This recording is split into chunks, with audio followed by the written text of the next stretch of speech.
আমি তনুশ্রী আজকে তোমাদের সাথে শেয়ার করব একটা 1-2 মিনিট কন্টেন্ট ভিডিওর পিছনে কতটা পরিশ্রম লাগে। আজকে আমি যখন ভিডিও করতে বসেছি কে জানতো আমার সাথে এরকম একটা ঘটনা ঘটে যাবে। প্রত্যেক দিনের মতো আজও যথাযথভাবে আমি ভিডিও বানাতে বসি যথাযথ সময়ে। তো কিছুটা ভিডিও আমার বানানোও হয়ে যায়, প্রপার ধরো আবার হাফের বেশি ভিডিও বানানো হয়ে যায়। তারপরেই দেখি ঝড় বৃষ্টি শুরু হয়ে যায়, তার সাথে সাথে ইলেকট্রিকটাও চলে যায়।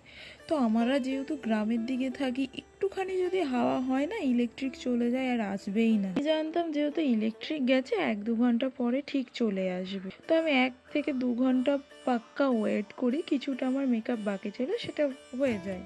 দেন আমি 1-2 ঘন্টা ধরে ওয়েট করি যে এই ইলেকট্রিক আসবে, এই ইলেকট্রিক আসবে। এই 12:30 বেজে গেছে রাত্রি, তখনও ইলেকট্রিক আসে না। তাহলে ভাবো, তোমার প্রপার কাজ হয়ে গেছে, ফাইনাল শট নেওয়ার টাইমে দেখছো ইলেকট্রিক নেই। তখন আমার রাগের থেকে বেশি কষ্ট হচ্ছিল যে এতটা কষ্ট করে একটা ভিডিও বানাতে বসেছি, আমার হয়েও গেছে, ফাইনাল শটটা নেওয়ার সময় এরকম হলো। তারপর আমি যথাযথভাবে ফোনের ফ্ল্যাশ জ্বালিয়ে ভিডিও শটটা নিই। তাও দেখো, আমি এত কষ্ট করে একটা ভিডিও শট নিয়েছি, যখন এই ভিডিওটা পোস্ট করব না, না বেশি ভিউজ হবে, না বেশি লাইক হবে, না বেশি শেয়ার হবে।